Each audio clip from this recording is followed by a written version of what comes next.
Биткоин дегеніміз не? Биткоинді кім ойлап тапты?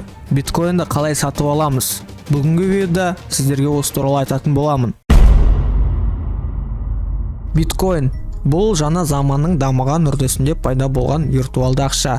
Бір сөзбен айтқанда тек қана ғаламторда жүзеге асатын валюта түрі. Оны адам емес, оны арнайы компьютерлік бағдарлама басқарады. Олар математикалық алгоритм жүйесі бойынша жұмыс жасайды. Биткоин валютасының ерекшелігі де осында. Биткоин банкке немесе үкіметке байланбаған және пайдаланушыларға ақшаны жасырын түрде жұмсауға мүмкіндік беретін интернеттік валюта. Бұл монеталар әлемнің түкпір-түкпірінде орналасқан. Компьютерлердің қуатымен математикалық есептерді шешу арқылы өндіріліп жатыр. Оларды биржаларда ақш долларына және басқа да валюталарға сатып алуға және сатуға болады.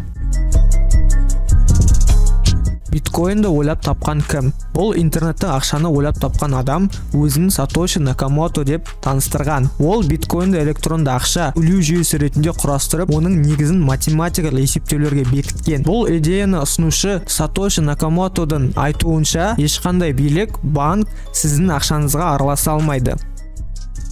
Биткоинді кім басып шығарды? Бір қызығы, оны ешкім басып шығармайды. Бұл валюта еш жерде басылып шықпайды. Ешбір банк шығара алмайды. Себебі ол цифрлық түрде жасалып шығады. Биткоиннің өлшемін миллиардқа жеткізуге бола ма? Жоқ. Биткоин валютасында шектеу бар. Ең көп дегенде 21 миллион биткоин алуға болады. Биткоин немен қамтамасыз етілген? Ұлттық валюталар кезінде алтын немесе күміспен қамтамасыз етілген. Қазіргі кезде жалпы ішкі өнім бойынша қарастырылады.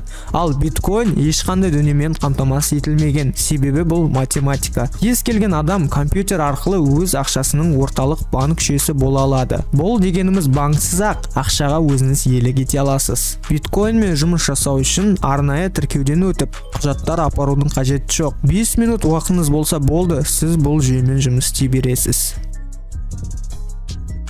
Биткоинді қалай сатып аламыз? Биткоинді сатып алу үшін сіздерге биржа керек. Биржалар қазіргі таңда өте көп. Осы видеоның астына сіздерге ең сенімді деген биржаларды қалдырып кетемін. Биржаларға кіріп тіркелесіздер, содан кейін сол жақтан биткоинді сатып ала аласыздар және де сата аласыздар. Алдағы уақытта толығырақ биткоинді қалай сатып алу керек, қалай сату керек сіздерге видео ретінде көрсететін боламын. Осымен видео аяқталды. Каналға жазыламыз. Сау болыңыздар. Амандықта жүздескенше.